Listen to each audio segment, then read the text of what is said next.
El Ministerio de Desarrollo e Inclusión Social les da la más cordial bienvenida al ciclo de conferencias Conflictividad Territorial, Análisis de Conflictos y Mecanismos de Solución, orientado a la preparación de los servidores públicos para desarrollar su trabajo en presencia de un escenario de conflictos, de forma tal que pueda mantenerse la continuidad operativa de los servidores públicos y eviten ser afectados por la violencia. El día de hoy estaremos desarrollando el poder en el conflicto, la cual estará a cargo de Andrés Escudero Cavada. Gracias por acompañarnos. Saludos a todos, reiterando el saludo del Ministerio de Desarrollo e Inclusión Social. El día de hoy vamos a tocar el tema relativo al poder en los conflictos. Esta es una cosa muy interesante y quiero marcar la diferencia.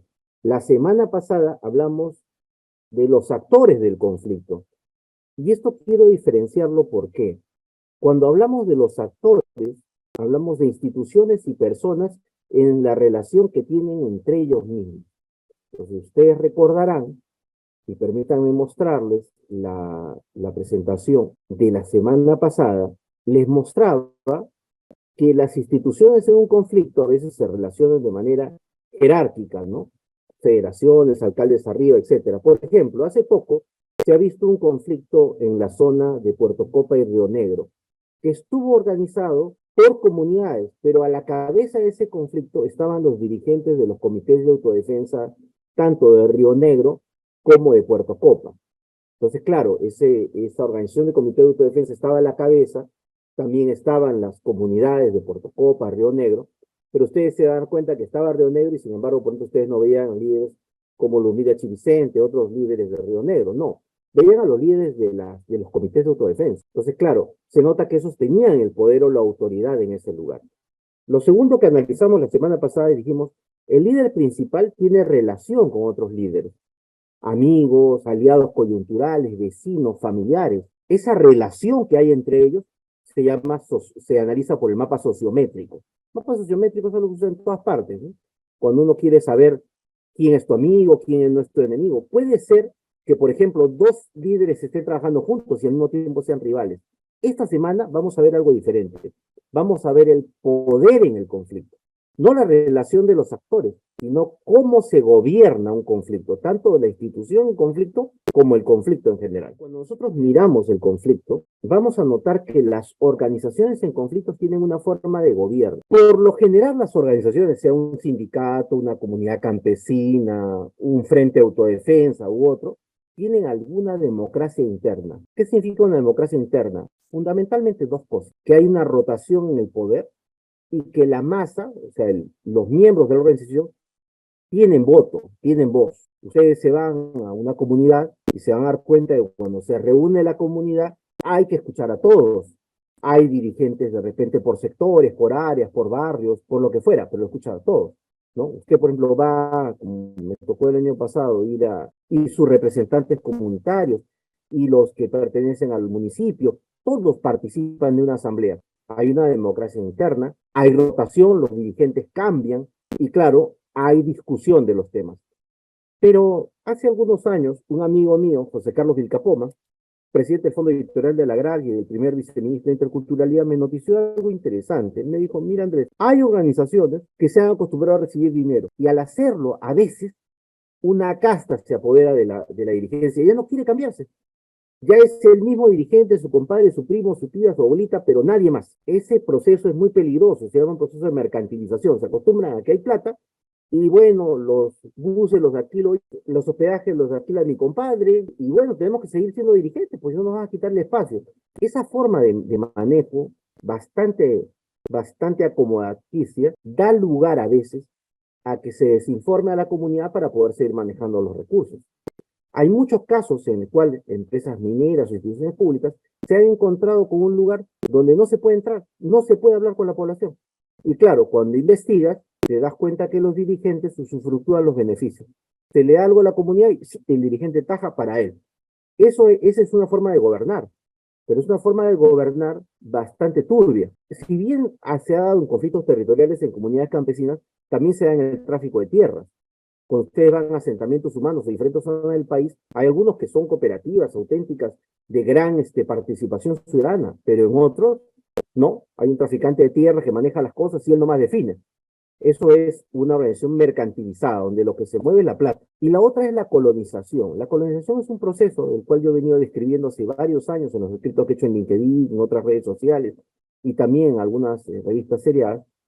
Y lo explico de la siguiente manera. A veces un partido político, una ONG, una organización al margen de la ley también, se apodera de una organización, se apodera. ¿Qué significa que se apodera? Que se adueña de la organización, que la hace trabajar para ellos. Ustedes notan un proceso de colonización por ejemplo en Tía María. ¿Por qué? Porque ahí ya el tema de las lentejas era un juego de extorsión, donde lo que estaba buscando era plata, y se ponían sobre la sociedad de Río Tabo. Si bien la gente de ahí no necesariamente estaba de acuerdo con la mina, había un grupo de gente que se había apoderado del conflicto para sacar lentejas, y eso quedó claro en la grabación y en la captura que se ha hecho de varios de los dirigentes metidos en ese acto corrupto. Entonces veamos, cuando hablamos de democracia interna, hablamos de tres cosas fundamentales cuando hablamos de democracia. ¿Qué hay cuando, para que yo les diga que una organización es democrática, hay rotación de dirigentes? No quiere decir que los van a rotar al día siguiente, pero hay rotación de dirigentes, cambian los dirigentes. Entonces, yo mañana me voy a una organización, una comunidad campesina, un sindicato, y bueno, no van a ser los mismos dirigentes después de algunos años. Ustedes ven los dirigentes cafetaleros de Selva Central hoy en día, no son los que había 5 o 6 años, han rotado. Entonces, hay un cambio natural. Lo segundo es que las decisiones se toman en debate y consenso, lo que les comenté. En una democracia interna, la organización que es democrática tiene debate. Entonces usted va a la comunidad y la comunidad discute hacia adentro las cosas. Cada dirigente es respaldado por la opinión de un segmento de la población dentro de ese lugar. Y eso pasa en todas partes del Perú. O sea, usted va a encontrar una democracia interna desde la comunidad de Pucará en Puno hasta una comunidad achanenca o una en Selva Central o una comunidad aguajún en Nieva o en mismo Lohuico. Ahí adentro hay una democracia interna. Y eso es muy importante saberlo. ¿Por qué? Porque cuando hay democracia interna hay preeminencia de las masas. La población define. Y eso es muy importante. Entonces, si yo mañana quiero resolver una diferencia con una comunidad, por ejemplo, Chambo Porvenir, en la Huetía, no basta hablar con el dirigente, no basta hablar con el dirigente. Hay que convencer a la población. Por eso cuando hay los procesos de participación ciudadana o consulta previa, a veces la gente cree que con hablar con la élite, con algunas organizaciones importantes, ya resuelve el tema. Cuando hay una democracia interna, la gente quiere escuchar explicaciones y hay que dárselas directamente. Entonces, lo primero que me puedo encontrar son organizaciones democráticas, que es la gran parte. La mayoría del país, comunidades nativas, campesinas, sindicatos, frentes, organizaciones barriales, cooperativas, etcétera, rige la democracia. Entonces, rigen estos tres principios. Los dirigentes cambian, no van a hacer lo mismo toda la vida. Las decisiones se toman por consenso, o sea, las cosas se discuten y las masas tienen importancia. Si no convenciste a la población, no convenciste a nadie. El dirigente no se va a ir contra la masa. Entonces, claro, eso es cuando la organización que encuentras es democrática. Entonces, en el mapa de poder, tú dices, estas organizaciones que tengo al frente, de repente 6, 7 organizaciones o una sola, ¿son democráticas o no? Eso me dice mucho a mí sobre lo que yo voy a tener que hacer allí. Cuando uno llegaba a Quillabamba y se encontraba, por ejemplo, al sindicato de obreros de la municipalidad de Quillabamba, ok, es una organización democrática. Pero también las organizaciones cocaleros, también organizaciones cafetaleros, también otras organizaciones eran organizaciones democráticas. Cada una tomaba sus decisiones hacia adentro y había que hablar con todos y tratar de explicar, por lo menos a la mayor cantidad de gente, lo que se iba a hacer. La segunda acción es lo que les dije, que se trate de algo mercantilizado, una cúpula. Esto es mucho más complicado. ¿Por qué? Porque cuando la organización está dirigida por una cúpula que no cambia y que se ha quedado con los recursos, la cosa es más complicada. Porque es gente acostumbrada a manejar el dinero. Y ahí viene un problema grande cuando se maneja un conflicto, que es las organizaciones no democráticas se portan de manera diferente. Por ejemplo, yo mañana me encuentro con un desalojo, no todo tiene por qué ser democrático. Hace años negociaba yo la salida de unas 250 personas de un terreno en el kilómetro 8.5 de la carretera central y me encontraba que las organizaciones que había ahí, de 5 organizaciones, solo una era democrática, la dirigida por la señora Elizabeth, que tenía su vaso de leche, que era un grupo minoritario, y los demás en realidad eran dirigidos por una cúpula que metía sus camiones, su carro, tenían un montón de plata y decían ser gente humilde que había buscado un sitio para vivir, y eran ocupantes informales. que lo que querían es no pagar alquiler. El tratamiento de las organizaciones no democráticas es diferente, porque uno tiene que ponerse a pensar con quién está negociando y a quién le está dando poder. Ya uno cuando hace análisis de conflicto, solución de conflicto, hay que pensar si estamos hablando de una democracia o estamos hablando de algo mercantilizado. Le va a pasar en terrenos invadidos, en comunidades, en una serie de poblaciones. Vayan ustedes a las zonas invadidas alrededor de algunas ciudades, en algunas van a encontrar cooperativas muy democráticas y otras no necesariamente. El tercer caso que puede haber una organización es que sea una organización totalmente colonizada. ¿Qué significa colonizada? Que ha entrado alguna institución, una ONG, algún avivato, un partido político, y es esa organización la que controla a la organización que está en el conflicto. Y entonces las masas no tienen ninguna representatividad. Nadie le va a hacer ningún caso a las masas. Acá lo que se hace es lo que el partido ordena o lo que la organización que impone ordena. Eso ya es bastante más complicado. ¿Por qué? Porque para poder colonizar un territorio, una comunidad, una organización, alguien ha tenido que infiltrar gente al lugar, traer gente de fuera, alienar, o sea, meter ideas mucho más violentas, romper la estructura democrática y someter a las masas. Eso es lo que pasó en Tía María. En Tía María ha sido así. Se trajo espartambos que no eran de la zona del Tambo. La gente podía estar de acuerdo con el conflicto, pero si no lo estaba, le quemaban su local o los agarraban a patadas. Entonces, claro, ese tipo de estructuras son estructuras colonizadas. Las hay por todas partes del mundo, porque hay gente que trata de tomar una organización para utilizarla para sus fines. Y claro, allí el problema es que los dirigentes no representan a la comunidad, representan los intereses de quien los ha colonizado, quien los domina. Y eso es importante saberlo porque de acuerdo con eso está la estrategia que uno va a elaborar. No tiene ningún sentido pensar que uno va a negociar con un dirigente que en realidad no gobierna a la comunidad. Si el dirigente no gobierna nada, ¿por qué estoy hablando con él? ¿Por qué estoy perdiendo el tiempo con él? ¿No? O sea, en realidad hay otro que le da las instrucciones. Eso se observa muchas veces. En el Perú ha aparecido algunas veces, pero déjenme decirles, en África, por ejemplo, en los casos de Somalia, de secuestro y todo, eso está clarísimo. Tal es así que los propios secuestradores de naves de Somalia no son los que negociaron los rescates, sino eran gente que los representaba dentro de las comunidades somalíes o incluso en el extranjero, porque a esa gente se les había dado dinero para hacer el secuestro. Que dicho sea de paso, si ustedes estudian el caso de Somalia, se van a dar cuenta que empezó siendo el asalto de buques, empezó siendo un hecho de justicia, porque empresas extranjeras metieron buques en el mar somalí cuando Somalí cayó totalmente como gobierno y se fueron llevando su pesca, dejando a los pescadores de hambre. ¿No? Pero largo es contar otro tipo de conflicto. Lo cierto es que en la conflictividad existe organizaciones colonizadas que simplemente no representan a la masa o a la localidad, sino a alguien que lo ha tomado por algún mecanismo, normalmente de infiltración, alienación y ruptura del orden democrático. Ahora, eso es cuando vemos el mapa de poder de las organizaciones, pero puede haber un mapa de poder de todo el conflicto, ¿no? Un conflicto también tiene su mapa de poder. Bueno, en un conflicto puede darse que las organizaciones en conflicto, las que están dentro del conflicto, hayan concertado entre sí, hayan concertado. Pero esa concertación debe responder a alguna lógica. A veces concertan organizaciones que son muy diferentes. Por ejemplo, en 2016 hubo un gran paro en Ucayali, dirigido por un frente, en el cual participaron los nativos, los productores madereros, las organizaciones de Ucayali, pero no todos tenían las mismas convicciones, no todos tenían las mismas ideas. Digamos que se daban ideas diferentes. Entonces, cuando se dan ideas diferentes, se gobierna por un balance de poder, ¿no? Hay un balance. Hay veces en las cuales, en cambio, las organizaciones que se integran al conflicto tienen pensamientos muy parecidos, piensan de manera similar. Y como piensan de manera similar, convergen los líderes. Ahí se puede decir que hay un poder convergente, ¿no? O sea, todos los dirigentes piensan parecido y se ponen de acuerdo para eso. Y la tercera opción es que un conflicto sea dirigido por una sola visión, una sola forma de pensar, una sola idea. Entonces, claro, ahí viene el análisis, ¿no? ¿Quién gobierna ese conflicto, no?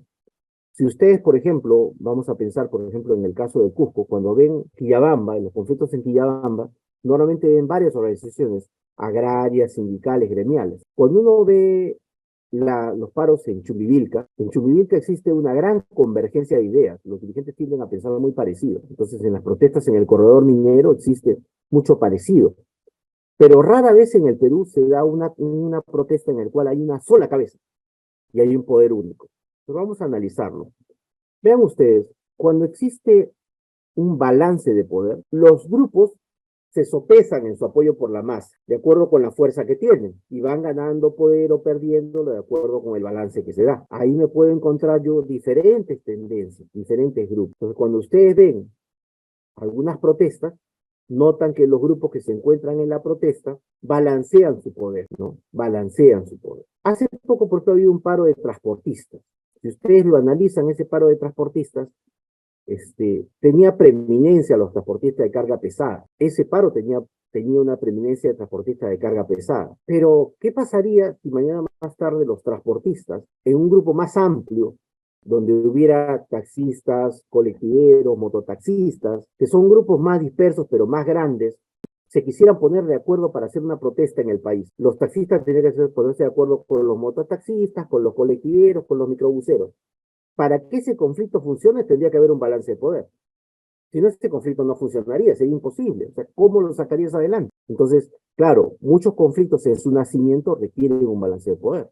Hace ya algunos años, también en el 2018, se dio un conflicto de los pescadores, de todas las costas, de todas las caletas de pesca. Bueno, los pescadores tienen diferentes formas de pensar.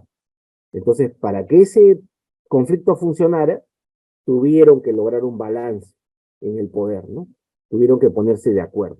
Entonces, muchos conflictos tienen balances de poder, ¿no? Y es muy notorio que tengan un balance de poder. En general se da en territorios muy amplios, donde los intereses que se suman son diversos, o en todo caso, el tema que se quiere tocar compromete los intereses de varias organizaciones cuyos pensamientos son muy diferentes, ¿no? Por ejemplo, ustedes pónganse a pensar hoy en día el gremio educativo. En realidad, prácticamente no hay un balance de poder porque si usted tiene la preeminencia y ha ganado una presencia muy grande. Si los otros gremios que existen al interior hubieran ganado la preeminencia, usted hubiera tenido que lograr un balance de poder con los otros para un paro. Pero en general el SUTEP sigue teniendo la preeminencia y con eso también el control de la rama y otras cosas. Pero en cada protesta vamos a notar ese problema, ¿no? Por lo general, un conflicto muy grande territorial va a tender a nacer de un balance de poder.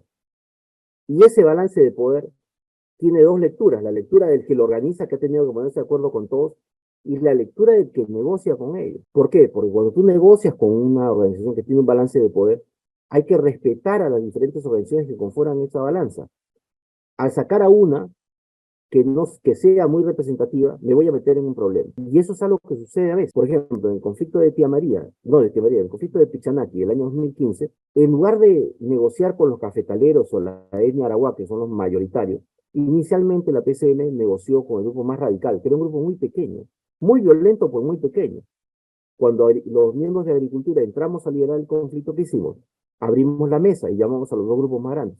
La etnia arawak, que son los achanecas, yanechas, machiguengas y no machiguengas, y llamamos a los cafetaleros, que con ellos vienen los productores de cacao, con ellos vienen los productores de quión y de otras cosas. Esos eran grupos mayoritarios, el 80-90% de la población. Entonces, claro, la mesa logró un balance de poder, el liderazgo lo asumieron los cafetaleros, en la práctica ellos tomaron la cabeza del conflicto y se pudo hablar con una versión más amplia. Pero ese es un primer tema al que nos enfrentamos cuando analizamos un conflicto. ¿El grupo que está en conflicto está en balance de poder o no lo está? La segunda opción es que se dé el poder concurrente, o sea, hay organizaciones que lideran el conflicto y organizaciones que respaldan el conflicto, pero las que lideran el conflicto se han puesto de acuerdo, se han puesto de acuerdo. Y aquí viene un problema político del que les quiero hablar. ¿Qué pasa cuando todos los dirigentes piensan igual? Todos tienen la misma tendencia. Todos. Se da mucho en el Perú, ¿no? O sea, llega a cierto lugar y todos los dirigentes son de izquierda, y todos se sienten radicales, y todos son muy de izquierda. ¿Cuál es el problema? Tienen un mismo discurso. Entonces no tienen un mercado electoral propio. Por ejemplo, cuando ustedes se van, vamos a suponer, a Lima, cada dirigente tiene su discurso. Ustedes se van de repente a Trujillo y cada dirigente tiene su discurso y tiene su propia masa política.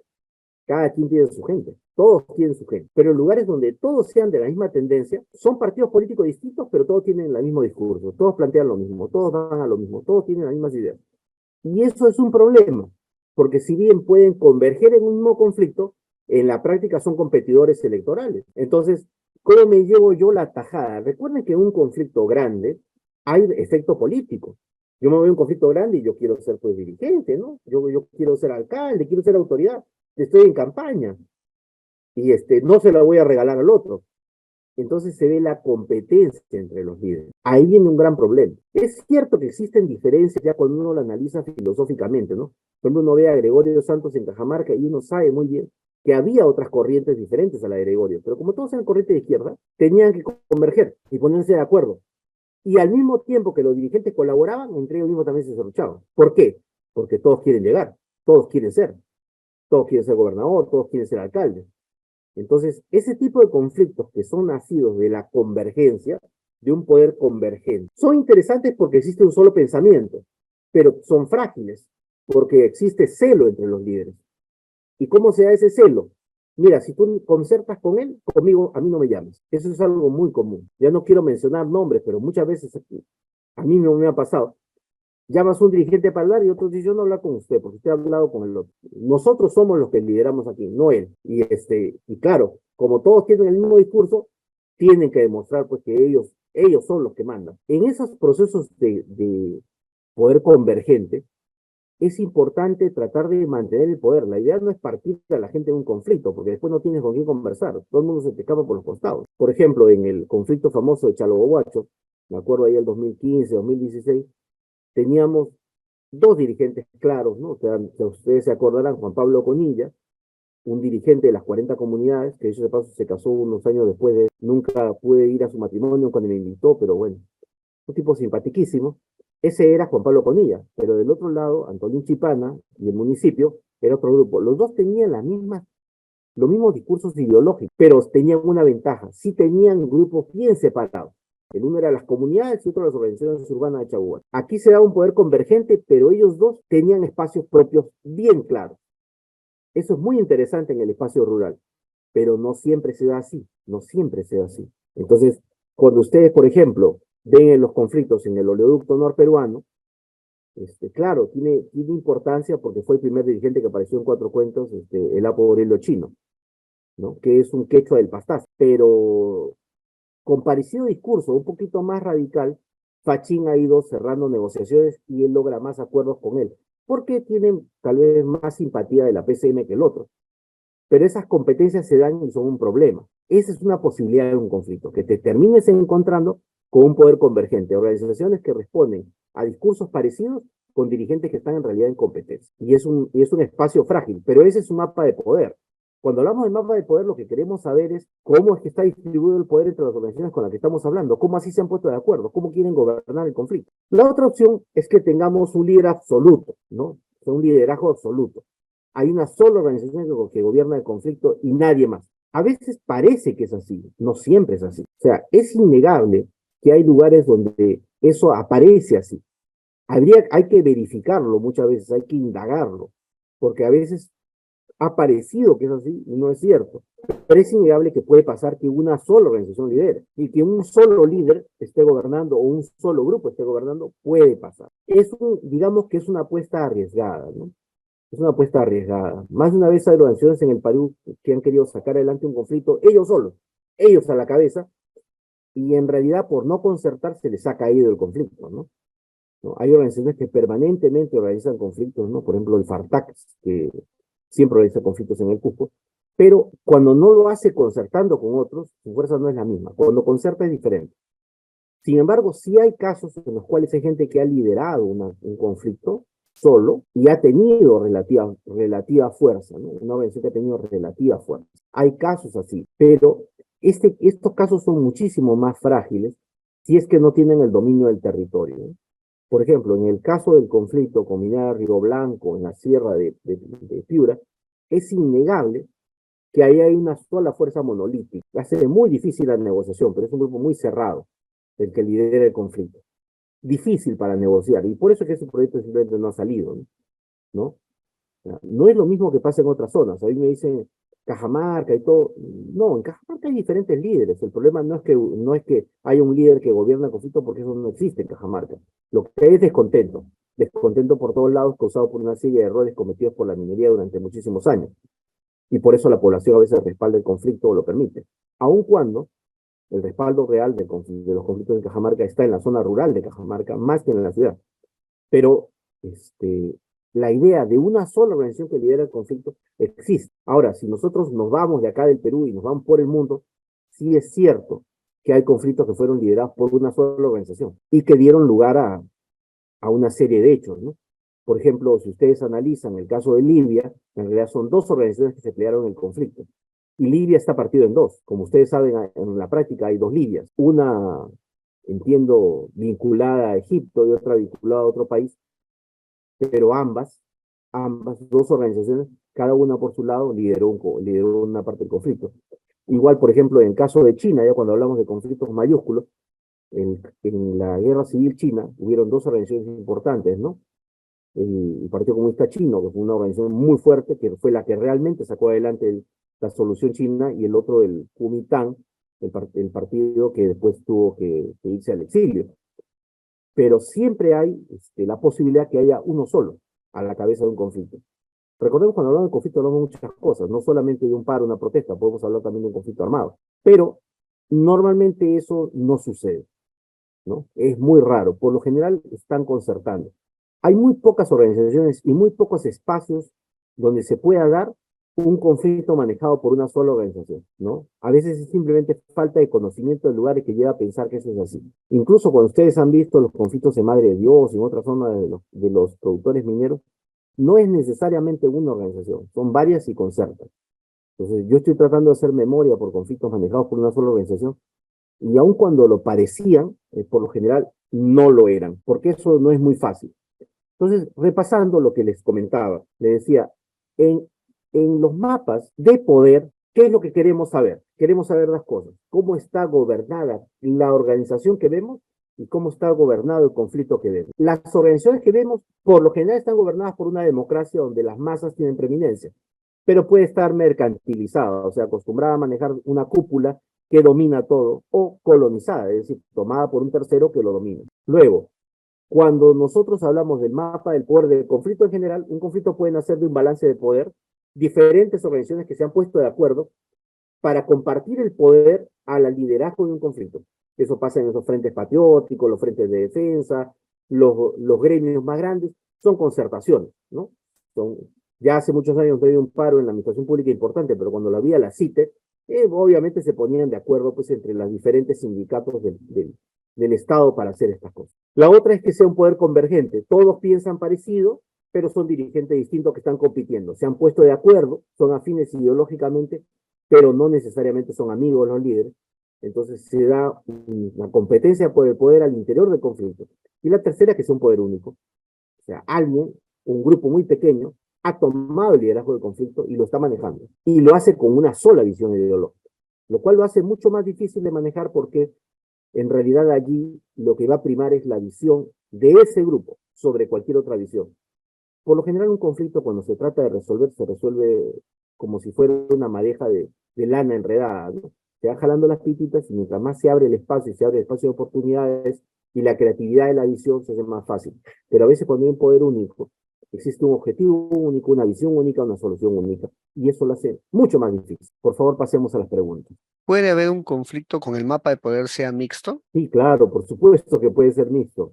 En realidad, lo que pasa es que estos son simplemente parámetros para hacer un mapa. ¿Qué es lo que quieres saber en un mapa de poder? O sea, tú quieres saber en un mapa de poder, como les decía, cómo se dirige la organización que tienes al frente, o las organizaciones, y cómo está organizado el conflicto para tener poder sobre la gente. Porque cuando ves un conflicto te haces varias preguntas. La primera es, ¿estás hablando con dirigentes representativos que mueven una masa y lo que dicen es lo que las masas piensan? ¿O estás hablando con una cúpula que tiene sus intereses y estás peleando con sus intereses? ¿Con qué estás luchando? Eso es lo primero que te vas a preguntar en un conflicto. Entonces sí, puede haber una mixtura, por supuesto que sí. Estos son solamente parámetros generales. Lo que pasa es que quienes hemos sido jefes de unidades de conflicto, cuando mandamos un operador de conflictos al lugar a analizar, lo primero que le pedimos es, dame el mapa de actores y dame el mapa de poder para saber a qué me estoy metiendo, ¿no? Imagínense que uno va a un lugar y no sabe cómo está organizado. Entonces terminas perdiendo el tiempo hablando con quien no tenías por qué haber hablado y quitándole responsabilidad o presencia a quienes realmente tienen liderazgo. Yo les doy un ejemplo. Cuando nos tocó negociar por primera vez en el Pastaza en 2015, nos dimos cuenta que los líderes quechuas tenían preeminencia en el conflicto, porque tenían una masa mayor y además porque tenían una relación de familiaridad con el resto. Los quechuas del Pastaza, que también en el río Corrientes, en otros ríos, son exogámicos. ¿Qué quiere decir? Que tratan de casar a sus hijos o hijas con los de las comunidades vecinas y al hacerlo expanden el espacio quechua. Y por más que tú tengas al costado miembros de la etnia Ahuajún, ¿no? Huambizas, etcétera, o sea, jíbaros, tarde o temprano son absorbidos por el espacio de los quechuas. Entonces, cuando sabes cómo se gobiernan las comunidades quechuas, puedes entender cómo gobierna ese dirigente y cómo tienes que plantearle las cosas y con quién debes hablar. Por eso es la importancia. Pero sí, claro, por supuesto que haber visto, al final estos son solo modelos, son solo instrumentos. Acá hay otra pregunta larga, dice, permite leerla. En los últimos años, los conflictos en nuestro país han venido atacando negativamente a la población, porque solo provocan crisis, desabastecimiento de bienes y servicios como resultado del incremento de los precios, la difícil retoma del precio normal.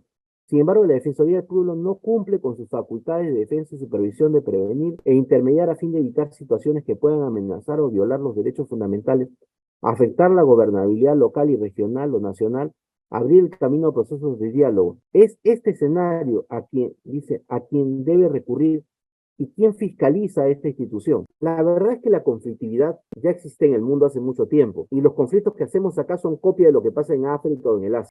Lo que sucede es que nuestras instituciones en el Perú normalmente responden a modelos internacionales que nosotros mismos no revisamos. En la Defensoría del Pueblo, el Ombudsman, es un modelo que existe en el mundo germano. Nosotros lo hemos tomado. El tema es que en el Perú tenemos que perfeccionar las instituciones que hemos creado para que funcionen al modelo peruano y recién lo estamos haciendo, ¿no? La elección de un nuevo defensor del pueblo con otra visión del defensor tal vez sirva para eso, porque todas las instituciones del Estado peruano pasan por el problema de que muchas veces son adaptaciones de instituciones externas. Entonces, lo primero que tenemos que hacer como sociedad es revisar nuestras instituciones y mejorarlas para que respondan a la realidad peruana. No es solamente la Defensoría del Pueblo. Usted en este momento póngase a pensar en la gestión del agua y usted sabe que el modelo de gestión de precio del agua es un modelo inglés que se llama Yardstick. Cada modelo de gestión que usted tiene aquí no es malo, déjeme decirle. En el Perú tenemos una serie de modelos de gestión muy buenos, pero tenemos que mejorarlos. Y lo primero que tendríamos que hacer, en el caso de la Defensoría, como en otras instituciones,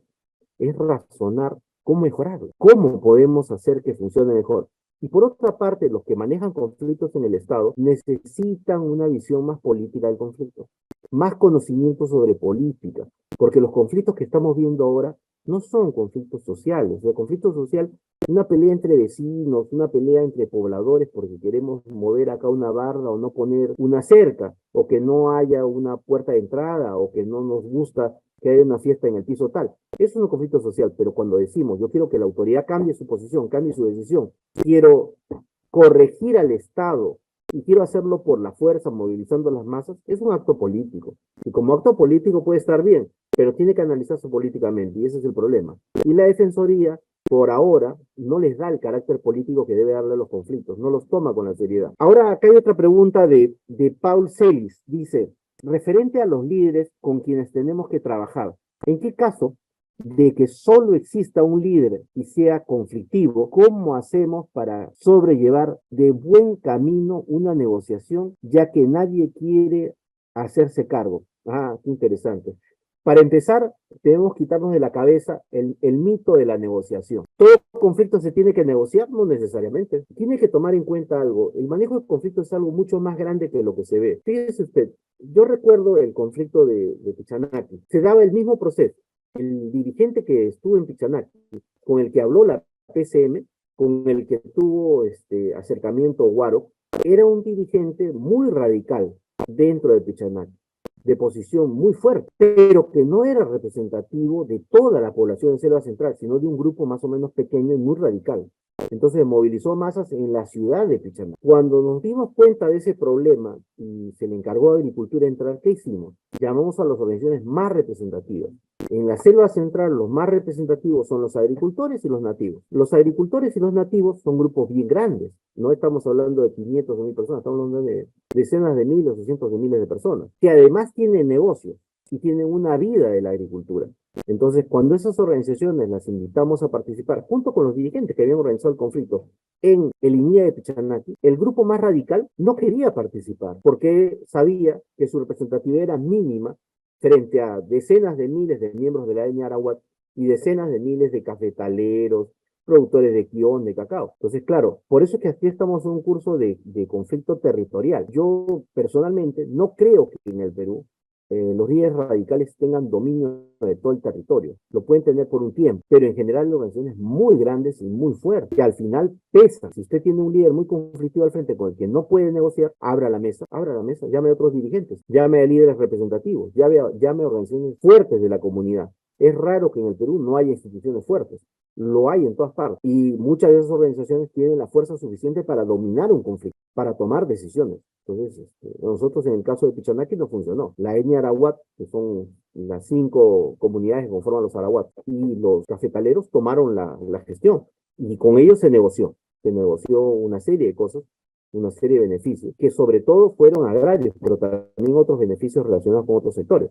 Y la cosa se resolvió. Ustedes pueden ver que después de la visita del ministro de Agricultura y del ministro del Ambiente, que también estuvo, me parece que la viceministra en ese momento del MIDIS y otros funcionarios, el conflicto se acabó. Pero la única diferencia fue llamar fuerzas democráticas y representativas de la zona. Eso fue lo que se hizo, ¿no? ¿Qué herramientas se pueden utilizar para hacer el mapa de poder de una organización o localidad? Muy bien, fíjate, vamos a ver lo siguiente. ¿Qué herramientas se pueden usar para un mapa de poder de una comunidad? Normalmente lo primero que se hace es conversar con los operadores locales. ¿Se acuerdan que les mostré un esquema donde les preguntaba si tienen presencia en la zona? Lo primero, cuando uno tiene presencia en la zona, es preguntar cuáles son las organizaciones más fuertes de la zona. ¿Quién decide en el lugar? Claro, a partir de allí uno puede darse cuenta, ¿no?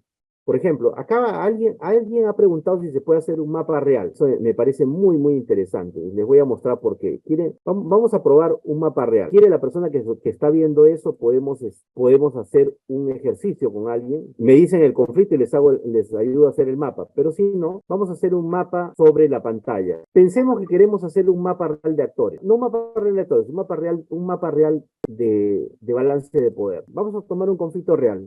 Chalhuahuacho 2015. Primera pregunta, ¿qué era Chalhuahuacho 2015? ¿Un balance de poder o un poder concertado? Era un poder concertado. Entonces, para empezar en Chalhuahuacho, si hacemos el mapa de actores, ¿pueden ver esa pantalla? Miren, vamos a armar ese mapa de actores. Un poder concertado. ¿Quiénes habían concertado aquí? 2 organizaciones, comunidades campesinas, y del otro lado, organizaciones vecinales. Esto definía la estructura del poder dentro del conflicto de Chalhuahuacho. Estas de acá estaban dirigidas por el presidente de las comunidades campesinas. Las organizaciones vecinales tenían a la cabeza al alcalde. Era un espacio de poder concertado. ¿Por qué? Los dos tenían las mismas visiones y discursos muy parecidos, pero eran competidores. Estos eran competidores y tenían sus espacios propios. O sea, aquí se da un hecho muy, muy curioso, ¿no? Estas organizaciones estaban compitiendo entre ellas por el dominio del conflicto y no podían cambiar esa característica. Entonces, si nosotros la tomamos así, esto estaba relativamente fracturado. Había una relación, pero bastante fracturada, ¿no? Había una relación partida. Eso caracterizaba al conflicto de Chalhuahuacho del 2015. No he estudiado el conflicto del corredor minero sur, pero me parece bastante parecido. Ahí ya hay varias organizaciones que han concertado, pero tienen intereses diferentes. Recuerda que en el conflicto del corredor minero sur es mucho más complejo. Las organizaciones en Chumbivilcas, las de Chalhuahuacho y las del resto del corredor minero, participan del mismo conflicto teniendo intereses diferentes. Son intereses relativos al pago de la servidumbre por el paso de la carretera, la venta de los metros cuadrados, una serie de beneficios. Pero por ejemplo, este es un mapa de poder concertado. Hay otra pregunta que dice, en la fase de escalamiento del conflicto social, ¿puede ser una oportunidad para el diálogo? En la fase de desescalamiento? Mire, qué interesante. Lamentablemente esto no es un curso completo sobre conflictos, sino unas conferencias. Pero, a ver, acaban de decir una frase, desescalamiento, ¿correcto? Ya, para empezar, ¿qué cosa es un desescalamiento? Un desescalamiento sería cuando tú ya escalaste a la violencia y el conflicto retrocede. Eso sería un desescalamiento.